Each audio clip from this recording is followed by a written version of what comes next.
स्वागत है फिर से आज की इस वीडियो में। और आज की इस वीडियो में हम आपके लिए लेकर आए हैं कुछ कोड्स की CDR फाइल की डिज़ाइन। आइए एक बार इसे हम यहाँ पे देख लेते हैं।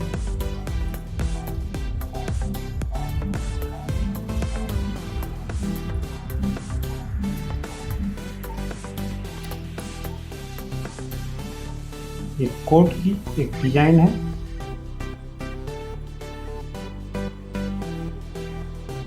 और जहाँ पर आप ब्रांड नेम नीचे अपने कंपनी का नाम और लोगो यहाँ पे लगा सकते हैं।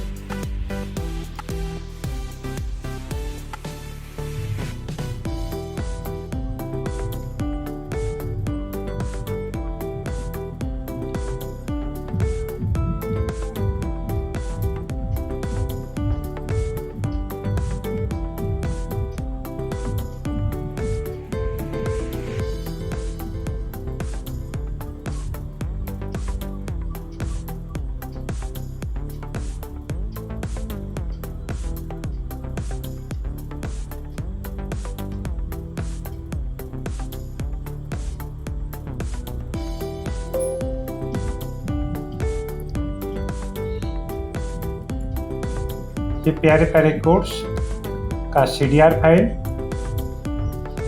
12 बाई 18 इंच के शीट पे डिज़ाइन किया हुआ ये कोड की CDR फाइल हम आपके लिए बिल्कुल फ्री में लेके आए हैं, जिसे आप डाउनलोड करके कहीं भी अपना लोगो और नाम लगाकर यूज कर सकते हैं। तो डिस्क्रिप्शन पार्ट में इस फाइल का डाउनलोड लिंक मिल जाएगा, जहां से आप इसे डाउनलोड करके यूज कर सकते हैं। धन्यवाद।